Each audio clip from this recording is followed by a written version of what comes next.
Okay, here we go. We're on. We have no idea who's watching us or not. And for those of you that just came on to the call or coming onto the call, there's kind of method in my madness. Um, there's always method in my madness, I might add. Um, I wanted you to be peeking in our living room or kitchen window. In this case, it's a Zoom or YouTube window, and to be able to hear three people talking with each other as if you're eavesdropping. And then those of you who are on the YouTube link, you're welcome to talk amongst yourselves, just like you would if you were outside the window, gabbing about what you see. And if you have any questions, I did go in last time. I didn't see any questions. Some incredible sharing and some incredible interactive conversations among the people watching. And so keep it up. The Creative World started because we don't have any natural settings anymore of tribe that where we can sit down and story tell and share about where we've been and what we've seen. It always reminds me of Ireland. Ireland was a little island out at the edge of nothing, and yet people from all over the world came and sat with the druids and the people there, and they had a huge wealth of knowledge. In fact, they stored knowledge when the Romans were taking over the Celtic lands and taking over so much of the known world. So this is how knowledge and awareness really was always designed to rise. It was never preconceived notions that people have that other people began to believe until we got more civilized. Before that, we talked and we shared, and people began to have a direct experience of what other people had shared, and then they added to it, and then it became like a body of awareness that was more like the water we swim in, more like the air we breathe, than about trying to know what the truth was or know what was real. So that's how Create a World, that's the intent behind it, that's the interest behind it. And I'm really happy to be with Michael and Heather again today. And I'm just going to turn it over to whoever wants to start, just whatever's been present since last week or whatever's on your mind. And let's just begin from there.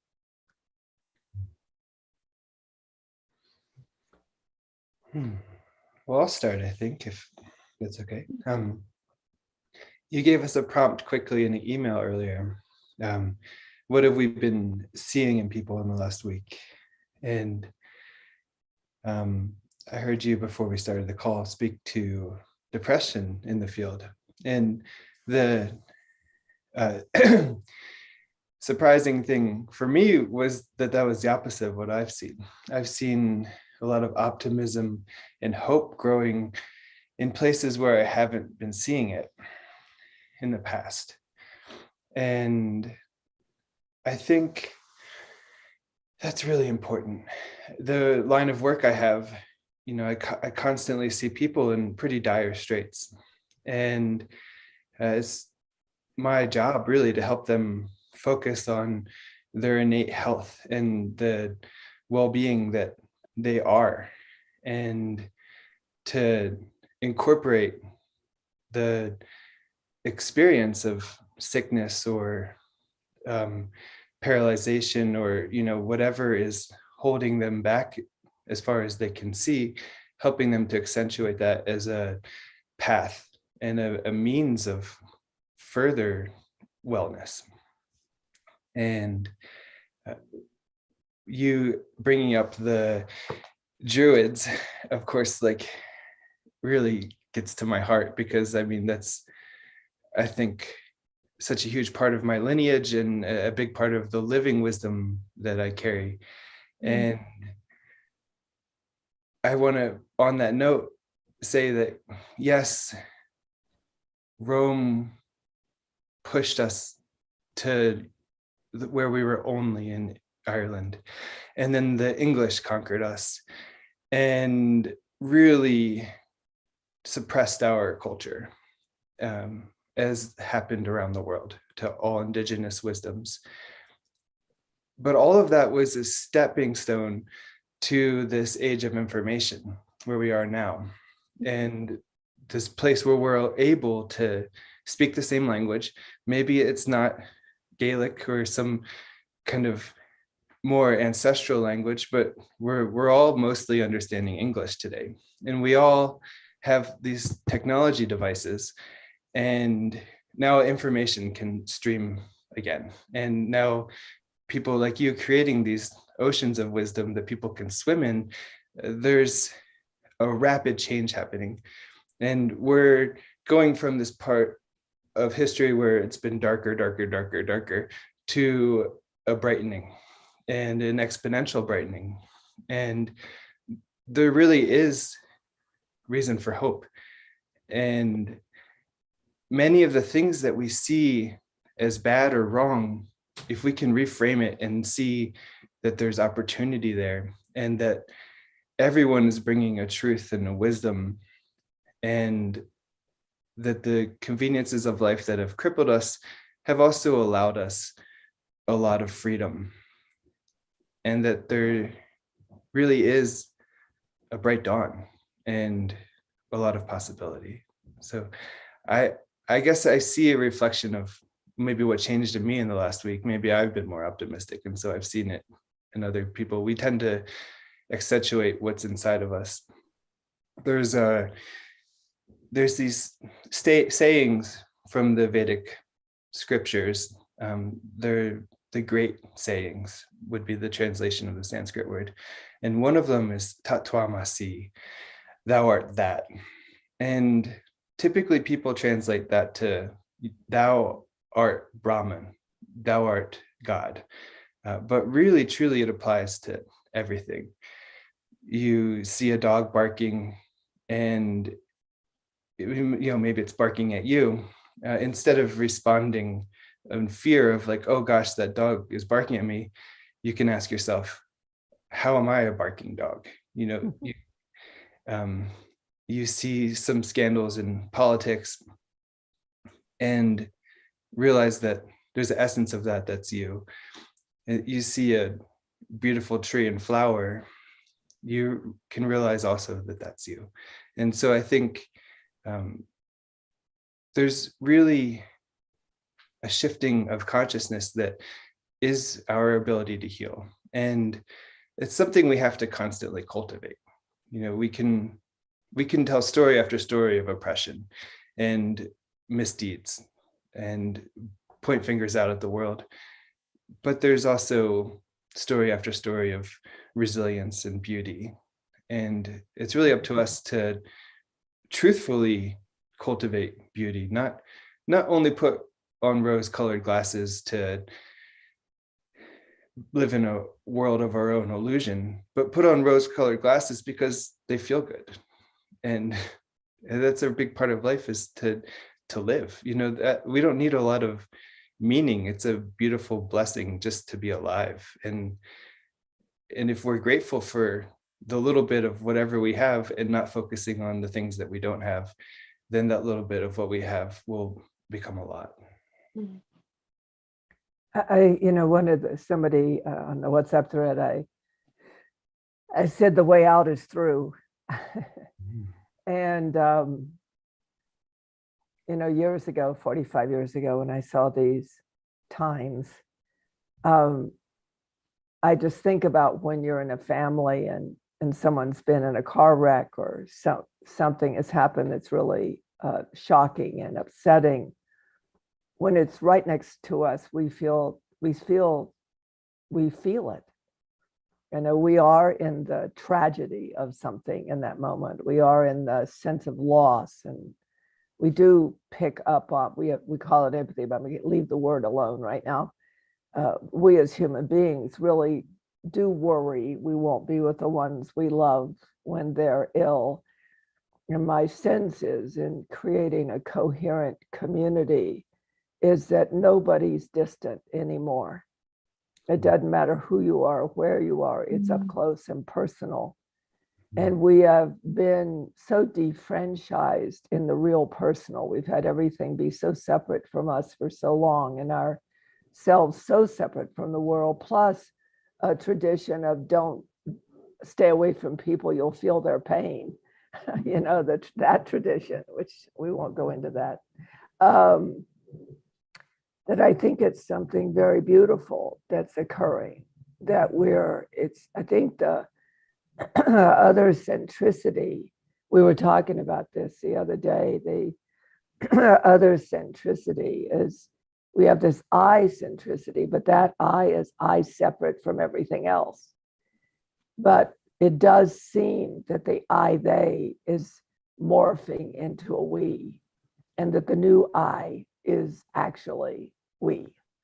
And I think this interesting sudden depression showing up, this forlornness, I would call it, showing up in the field of Tantra Maat in the WhatsApp group is really the fact that it is up close and personal now.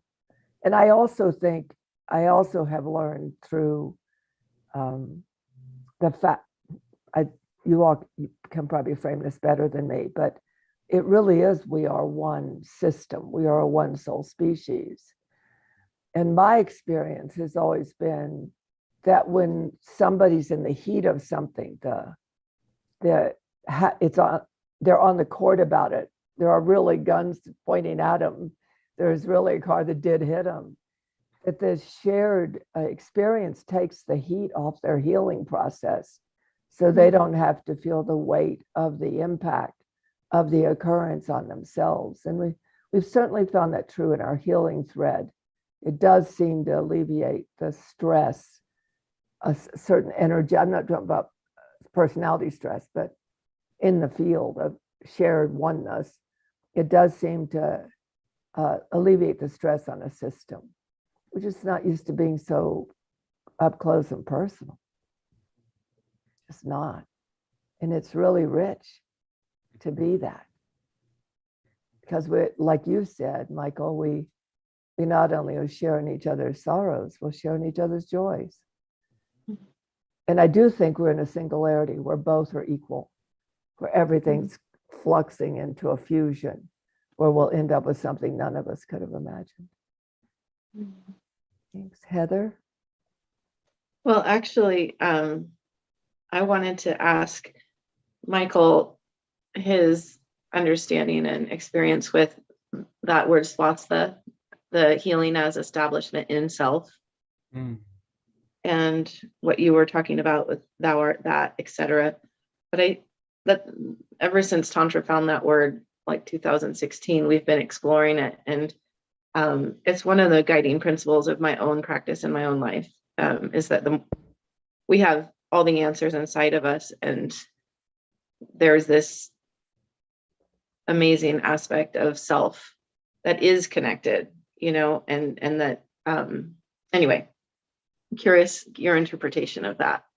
Well, it has a lot to do with what Tantra just said too. It's about coherence, really, and there's a few threads coming up for me right here. So one would just be the typical evolutionary path. So we have proteins existing, and then they come together and create the first single cell organism. And then we have single cell organisms coming together, and they then create a colony, which then becomes a multicellular organism. And multicellular organisms differentiate into tissues and form a body similar to ours.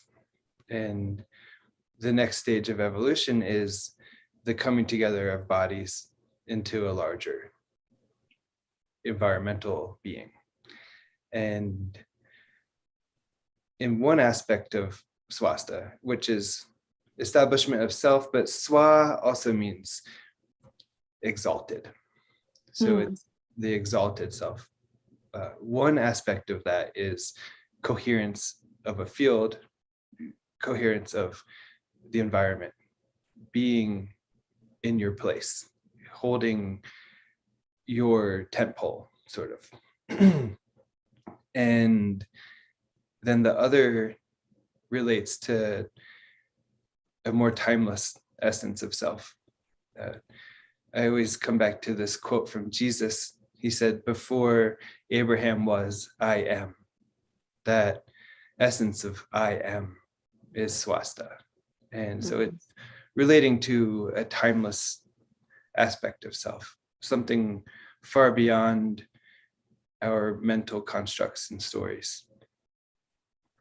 And constantly oscillating back to that truth of being part of a whole, being whole yourself, and being part of something timeless, allows one to then oscillate back to the present moment and be present to the suffering of a car crash or these things.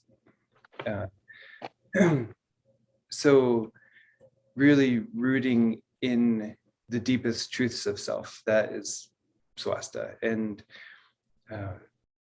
awakening that in an individual is certainly a unique experience, but that would be the general theme. That's great. What I've been present to this last week is my family did watch the 100-foot wave documentary on HBO about the big wave surfers in Portugal that somebody had talked about on the call over the weekend. And we had just finished some time at the beach where my kids did a lot of boogie boarding and really loved being in the tube. And so we talked a lot as a family about what it's like to be in the tube. And last night, my husband was questioning my 10 and 12-year-old or 13-year-old. And Jake said, time slows down. And you really look around and and Giles said, yeah, and the pictures stick in your mind. And so what I've been present to this last week, which to me has a correlation to depression, but is that time slowing down and how things are imprinting right now. And as part of, so that's one aspect. And the other aspect is, to me, I see this in the larger cyclic nature of recursions, what Tantra calls recursions, where we're always moving to our next greater whole. And a lot of times right before we move into that next territory of our greater whole, we'll either get anxiety, panic, and high vibration, or sometimes this low vibrate, lower, and fatigue and depression. So those are things I wanted to bring in. Cool. Yeah, well, I'm a surfer, so yeah, that I worship that experience. I mean, I don't know if I can. Oh, I have too many messages on my phone to show you the. Here you go. So there's. Oh wow.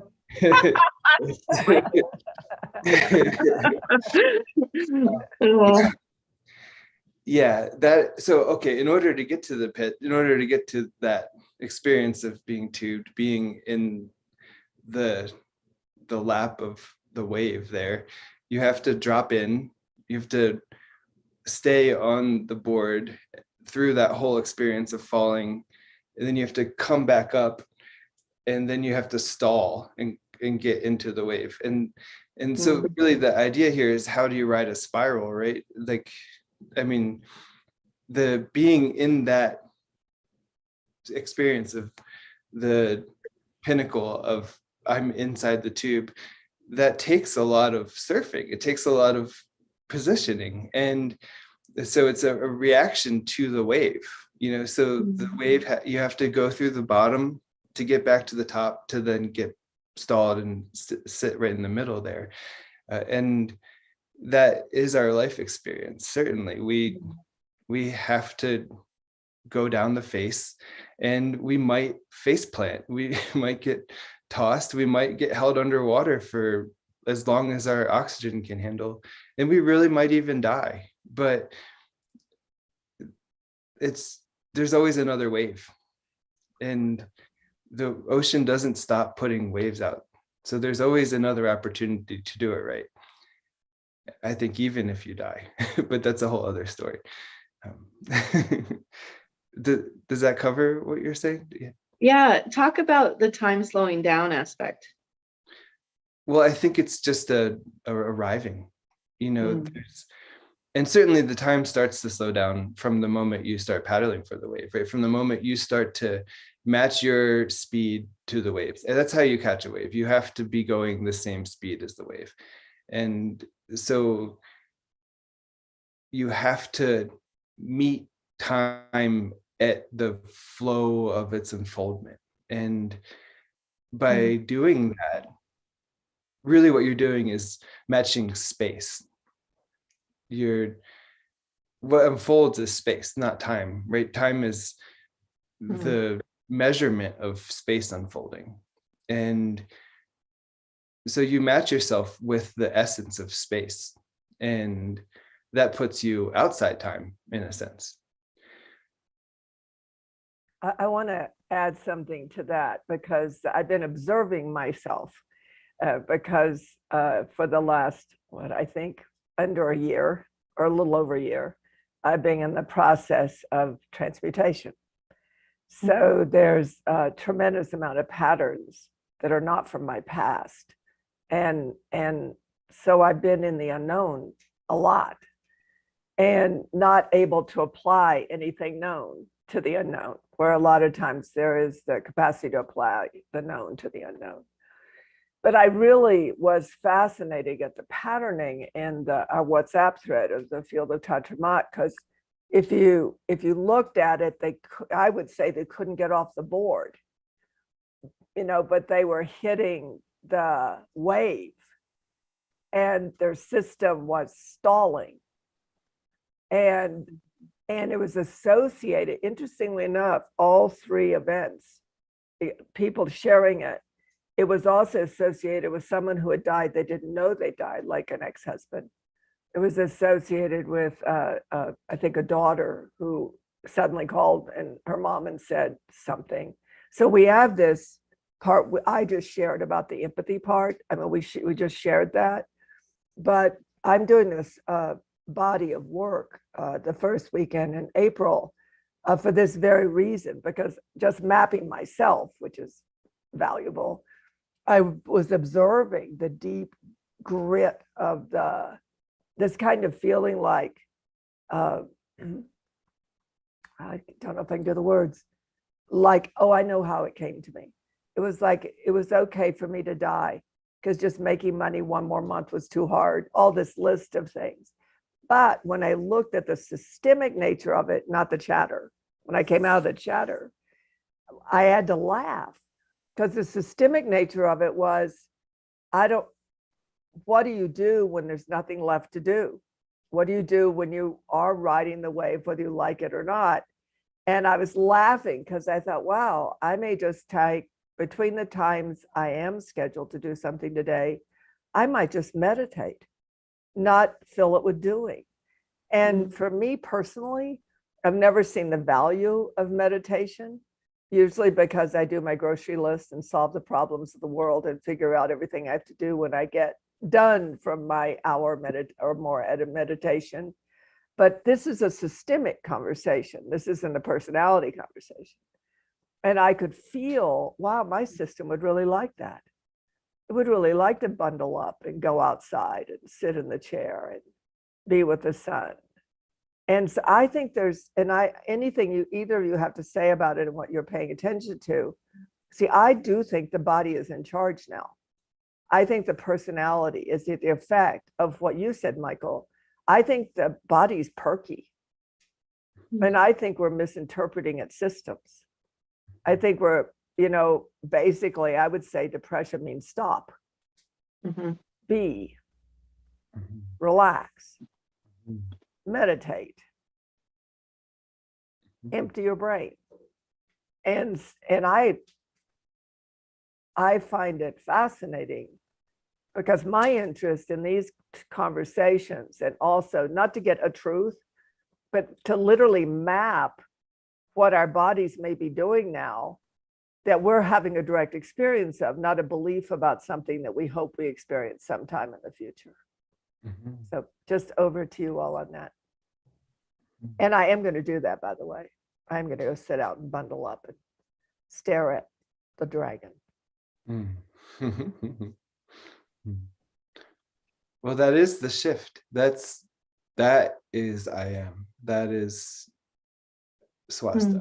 Is recognizing there's nothing to do but be. And sure, we do have groceries to buy and such things, certainly. But the things we need are really not as much as we think. And nothing we need more than being. And our being is those two threads I pulled out before, the timeless soul essence, the deeper self beyond personality, and the many trillions of multiple selves that are our cells, our CELF, our self.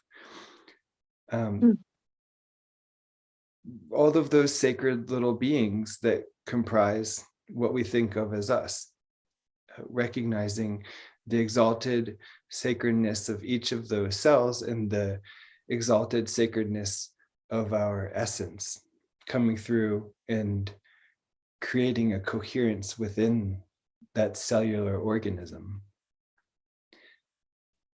Those two streams coming together is our personality, but oftentimes our personality is so caught up on its own storyline that it is missing those two aspects. And so many of the healing processes or techniques that I give to people are really just ways to kind of trick that, what we call the monkey mind, the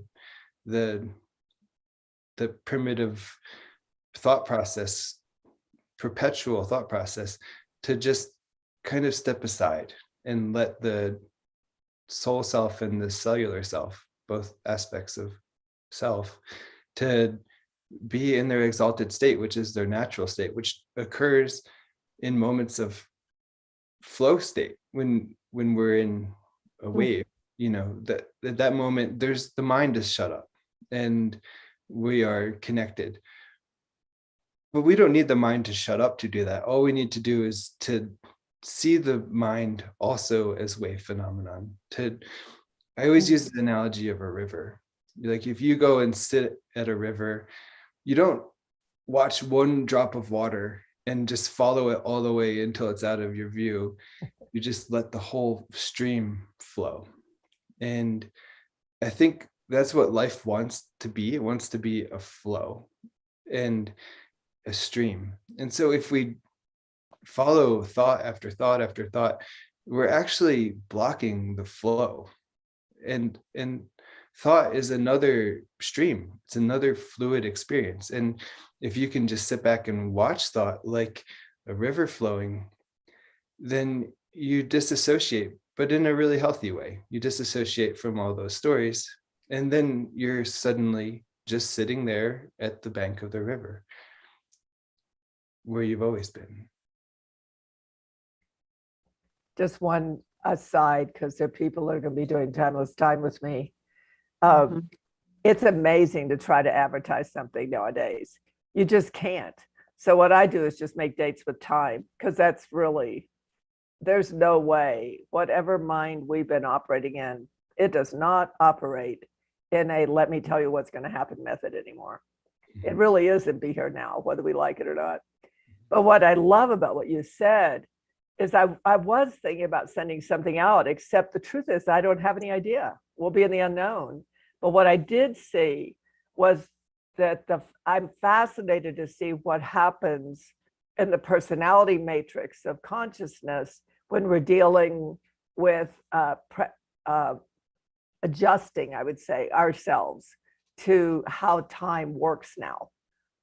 And because there is some kind of unity point going on, meta point going on. And I want to use the word meta point because it means it is what it is already, and then now it's more.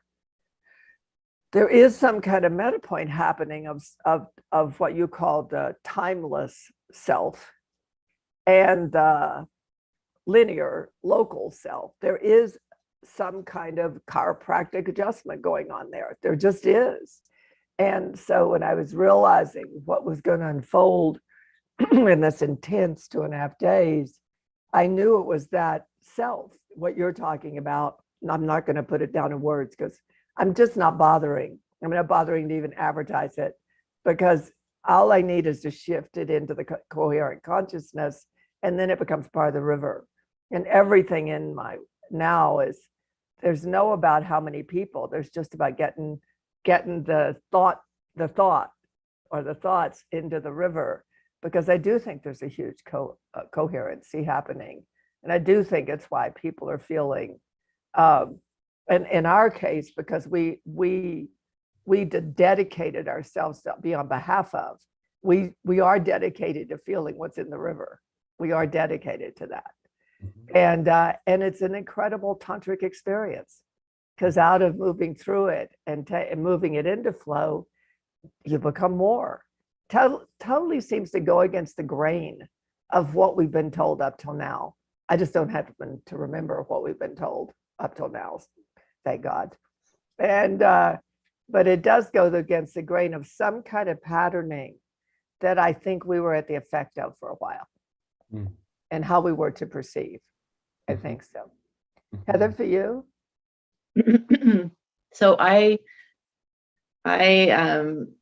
when I did that timeless time course, I think it was 2018 now that we did it. I can't remember, 2018, 2019. It was so, me being born on the day out of time, and then trying to understand why I never felt comfortable in linear time. And that course was so helpful for me to understand how different types of time, and then how they move together. And that's what I see. I think that's what I was really paying attention to when we were talking about being in the wave with my kids and watching the movie. And, what led me to ask the question of Michael is that it seems like we do have access to these meta point moments right now where we can shift through different types of time.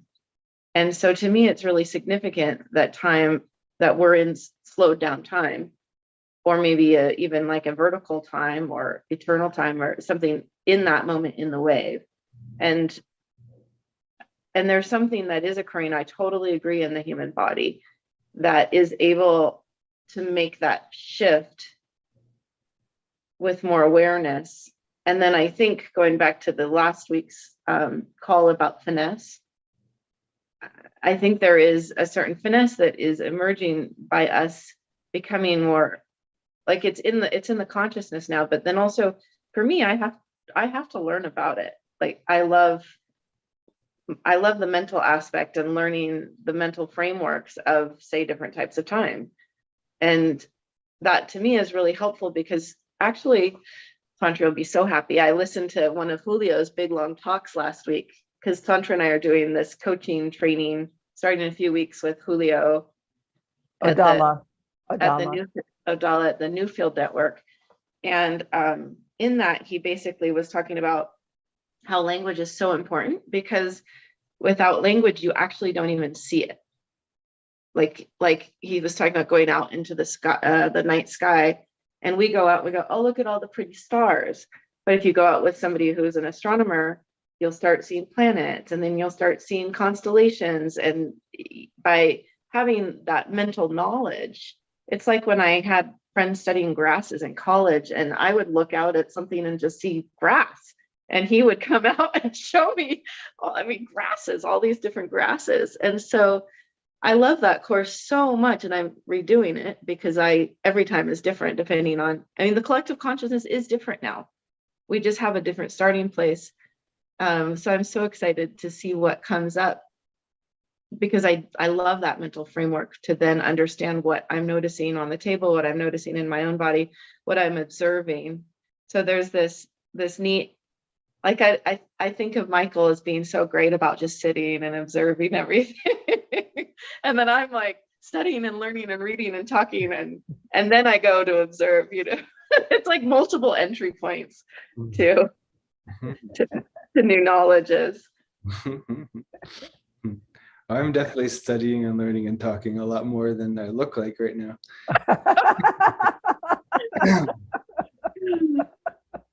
Anyways, yeah, so just to encapsulate a couple of things you both have said. So time and space are a fabric, and Tantra is a weaving. And so in order to accomplish that aspect, that siddhi, that superpower that Tantra represents, that being a meta point represents, is being the point, being the needle. If you can actually become one pointed, then you can thread together everything. If you touch one thing deep enough, everything is there. You can also be creative, imaginative, and expressional, and you can be an artist with the fabric of time and space. You can make amazing textiles. And what it takes to be one pointed is intensity, presence. Intensity meaning being properly conjugated, being in the present. And the other thread there, as we weave, is this categorization, which you were just speaking to, Heather. There's something really important from Vedic wisdom. They always chant to Ganesha first before going into a teaching. And Ganesha broke his tusk off and wrote the Vedas. So he has a strong connection to the holding of the wisdom. But Gana means category.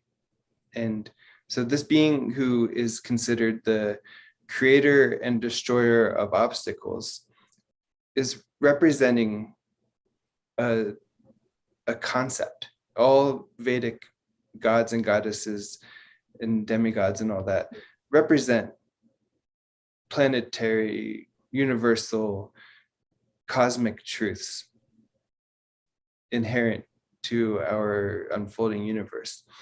And so he represents the truth of categorization, that it can either create or destroy obstacles. And it all has to do with relationship. Everything has to do with relationship. So if you look at categorical knowledge as a doorway, it can open a lot of things for you. You can start to name the stars, and then you can say to someone else the name of that star, and people can agree upon that reality. That concept can lead to obstruction if it becomes held dogmatically and rigidly. But if you have that free-flowing relationship to categorization, then it can open all kinds of doorways. And that's, a big part of, I think, any teacher, is to find a language that others can agree upon and use that relative categorization to point to something beyond categories. And just to go back a little bit further to something Tantra said, there's a saying, when the student is ready, the teacher will arrive. And I think it goes inversely, that when the teacher's ready, the student will arrive. And we needn't be so caught up in advertising and these more scarcity mentality, old paradigm ways of being. We can respect and honor all the truths that are coming and threading into this experience from the old paradigm. But we can also just be trusting that if we have a message, it'll get out there. We don't have to do much. If we are that message, then others will receive it. That's so neat. And Michael, I was actually just listening to you, I was thinking another really prominent theme of that talk I listened to yesterday with Julio was trust, and the importance of trust. He was talking about in a business model, but talk a little bit about trust in healing, Yeah, and before you do that, I just want to comment because I have no problem being my own lab and being transparent about it. What I find fascinating is that my actions are consistent with what Michael said. They're absolutely consistent. Like I have openings this weekend, and I'm not putting out anything about having openings. You know, I hardly got the Zoom link to you all because I really didn't need to get it to you to half an hour before. So there is something happening like that. I mean, I've always been that way to some extent, but the part that I find fascinating, the part that I find, it's like pulling the root plug out of something. So it's been my methodology, which is simply to inform people in where I am and what I'm doing and what time it is and what date. So all my work has been word of mouth. However, it now had an egoic framework, what you said about categorization. Mm-hmm. However, I'd categorize myself as that. Mm-hmm. Like, oh, well, I do it this way, that thing.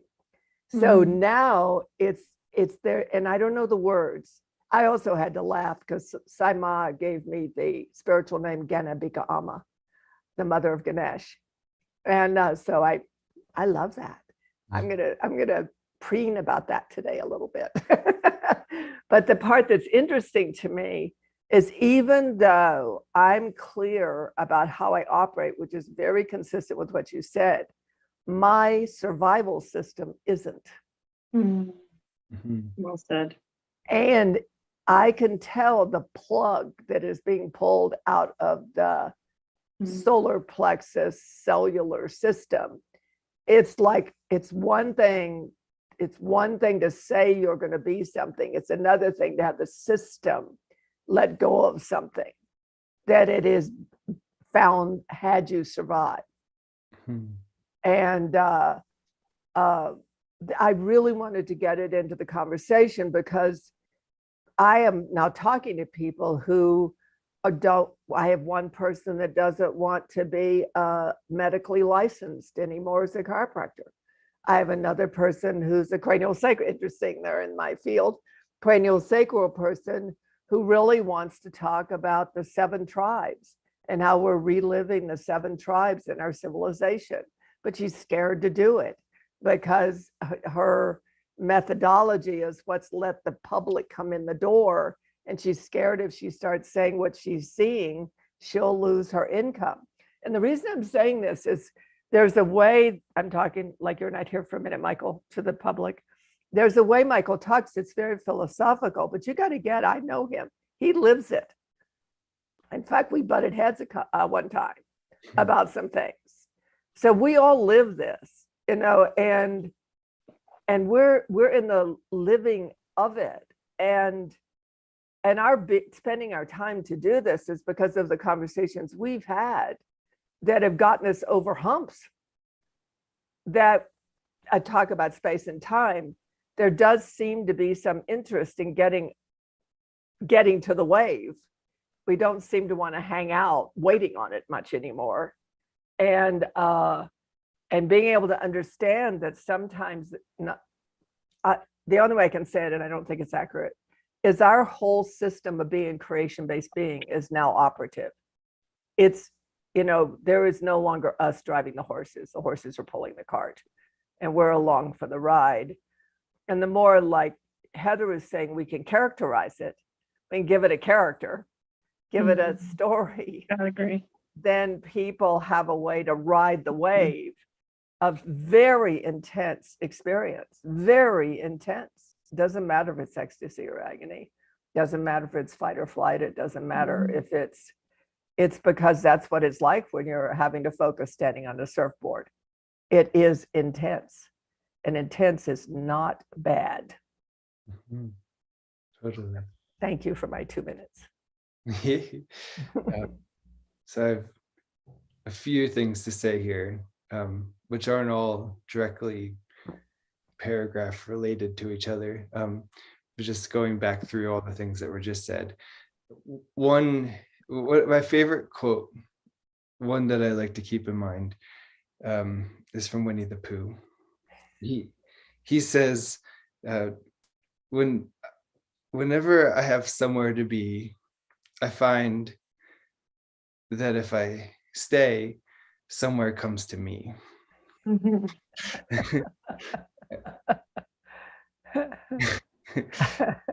and and so there's something here that you're talking about, which is that which seeks you, that which you seek seeks you. The magnetism, the horse pulling the cart.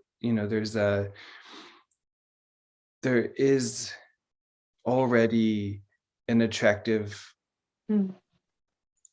aspect to things. Things want to come together. It's just a universal principle, especially at a quantum level.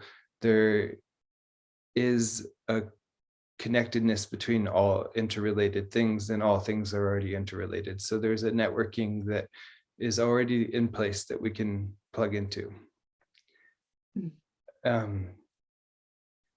Then another thing, to go back to the concept of faith, well, that you can test yourself, but that is something that's actually scientifically verified. So that's one aspect of faith, right? Is direct perception, recognizing that something you might believe in is true. But what comes to mind here when you speak to faith,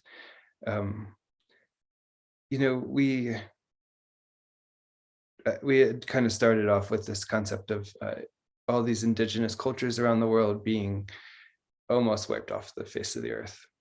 And every time I ever see a story like that play out, the one character who stands out is the shaman, the tapped in being who's holding the field of that society. They're never worried.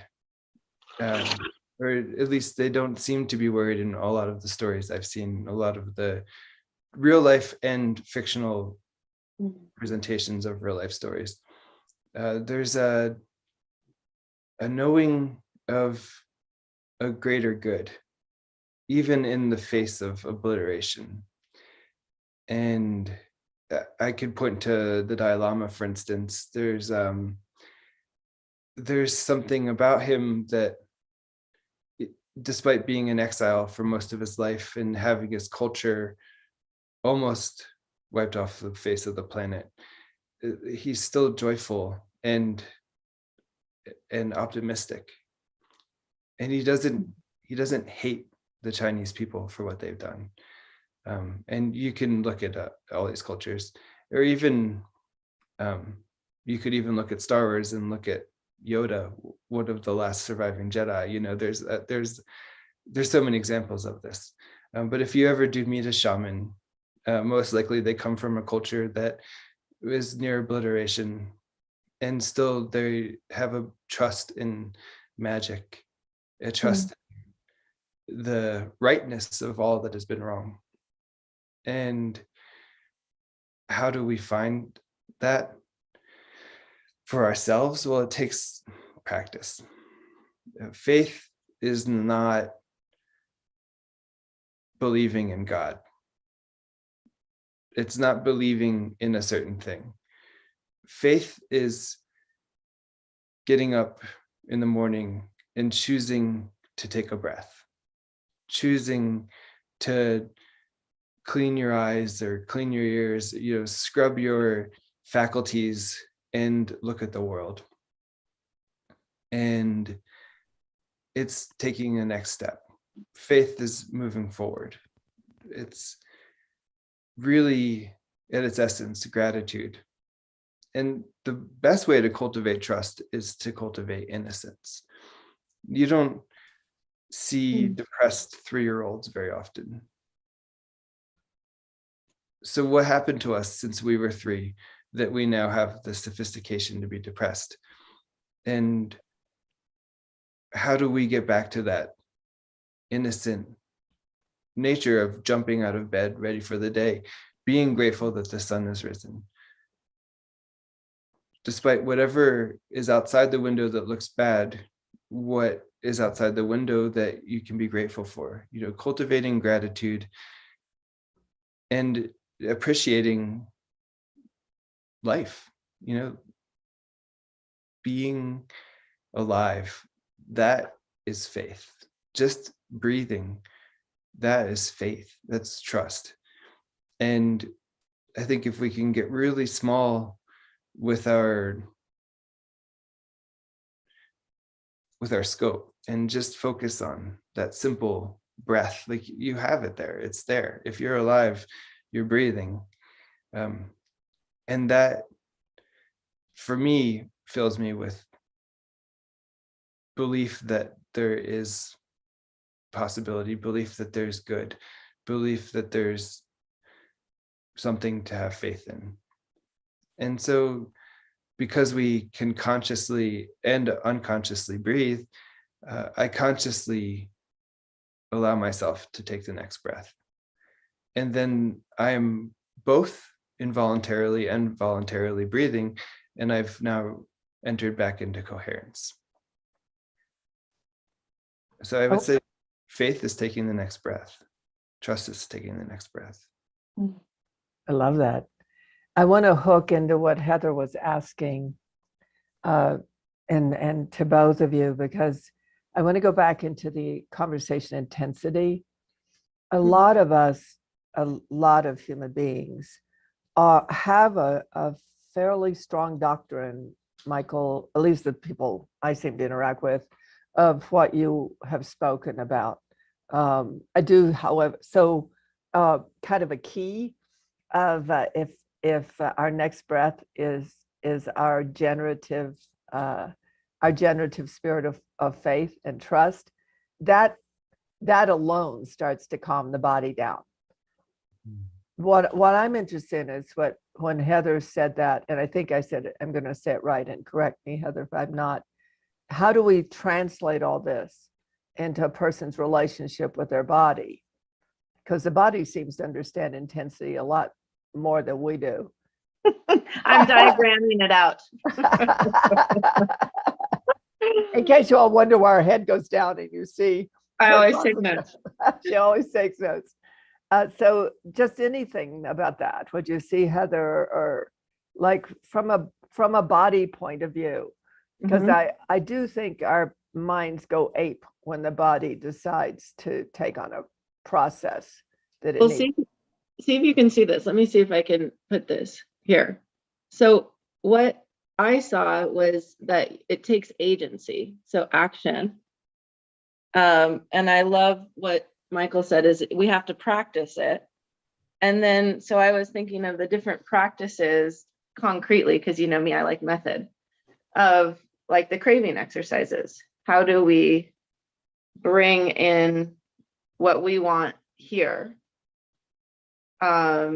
Or meditation, yoga. For me, it's Put it up again, Heather. I really there you go. For me, my work, my cranial sacral particularly work, really helps me have a practice that I'm connecting in. And then where you write your own story, which is really about sovereignty. And I would say there also self, and that timeless self we talked about today. But the other aspect I think is really important is that we need community for that. Because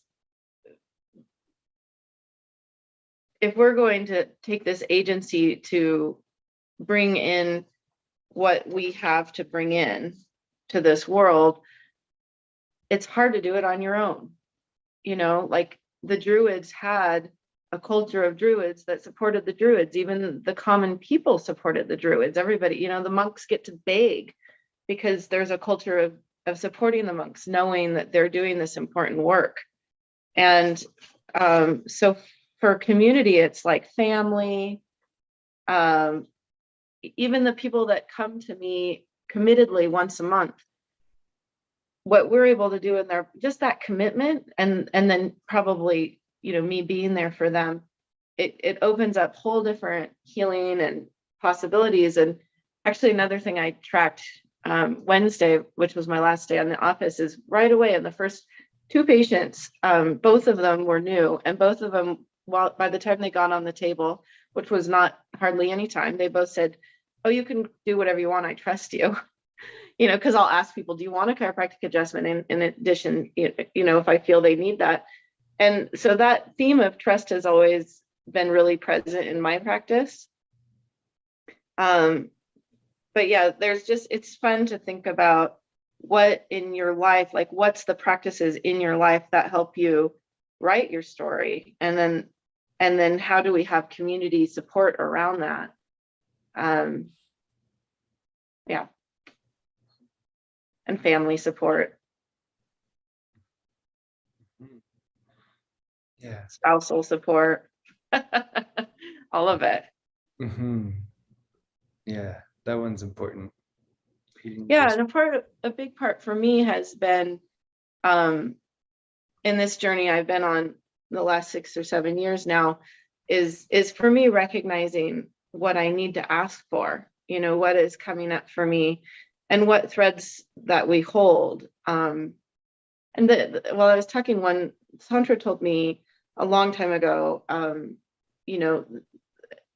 she said, there would have been a time that your heightened sensitivity would have been really honored by your community, and you would hear a calling, or you would just say, I need to go out, and that you'd go out and you'd have your time with creation, or collecting herbs or whatever it is, and then you come back to the community, and the community honors you for that kind of downtime, that maybe depression that you go into, that you need to go explore, and that you would be held in esteem in the community for needing extra time and space sort of to just be you. And so I tell that to patients all the time when they're particularly women, when they're being really hard on themselves because they're having a really hard time, and they're truthfully not asking, we're not asking for the time and space we need, or we're not honoring that time and space that we truly need. I mean, one patient I told recently, maybe you need 2 hours away from your 2-year-old every day to just be quiet, and we see that as a deficiency and a weakness, and actually our culture does too. But what if it were our real strength, and we really own that with sovereignty, so that when we come back to our families and our community, at least we're filled up, and they recognize that, even if you can't always share all the knowledge you gained while you were kind of out. So it's interesting to be in this conversation. I don't know if I can frame what I'm about to say, but it's going to be an awful lot of fun to try.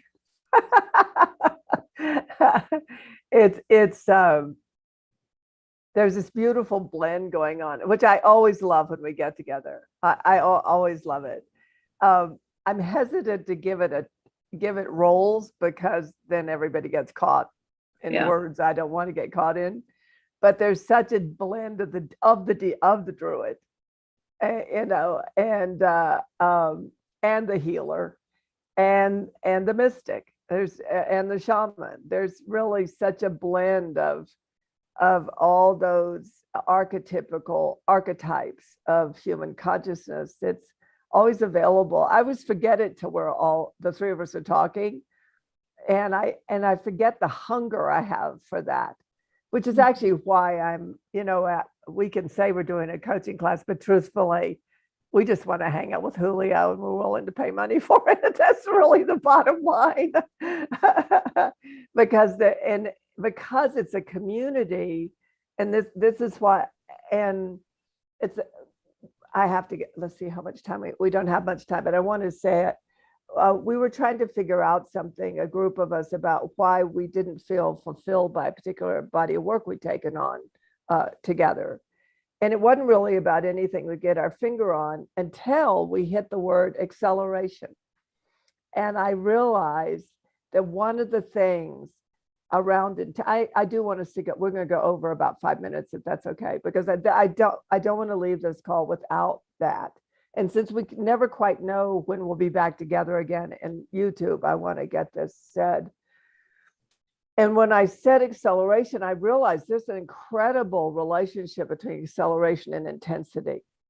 And especially because I do have a community, I do have a culture. I prefer the word culture. I have a culture of thought that a global group lives in. And out of it, there's an element of community. That's what I would like to say. But the interesting thing about it is I notice when we're all sharing and talking and moving, that when everything starts to get intense, I instantly go for it to accelerate. I instantly go to push everything into the next, like, and I don't know how to frame words around it, except why I go to you, Heather, and why I go to you, Michael, and why we lust for conversations together is because everything accelerates. And so there's some relationship between intensity and acceleration. Same with the body, if I'm not mistaken, given I don't do this work. But when the body's tense, you push into it, you force it, you accelerate it, you force it to move. And it does. And it usually moves into something quite phenomenal, quite amazing, just by pushing it, I guess would be what I'd say. So I'd like to kind of anything either of you have to say about that. Just to kind of, I like leaving things unconcluded in the process of And so let's just complete with that, since I think it's important to get into the field. Do you mind actually if I go back and answer the last question? You can do whatever you want. Okay. So the framework for bringing all of this into the body exists. And Heather touched on an important part. The Buddha put it really well. He said, first you need right view. And so a lot of these truths that we're talking about are right view, wisdom. And wisdom automatically sets up right aspiration, which is to do this for the benefit of all sentient beings, to become whole for the benefit of all sentient beings. And then within that paradigm, there's taking refuge in the three jewels. And so one jewel is the wisdom teachings. And so those exist. Those are the methods of how to get into the body. And they exist. They're there. They're available for anyone who wants them. Then to have refuge in the Buddha, which is your awakened nature. And the third is refuge in the community. And I want to really make the point that we have to be really careful what we affirm. Our words are spells. And so if we say that we do not have community, then it's not there. But if we look for it, it is. And it really doesn't take too much looking. I really I really challenge anyone out there, if you don't have community, find it. It's there waiting for you. And the whole entry into what we call the new age, or new earth and all that stuff, all it really takes is us coming together as communities and gardening and tending what is around us together.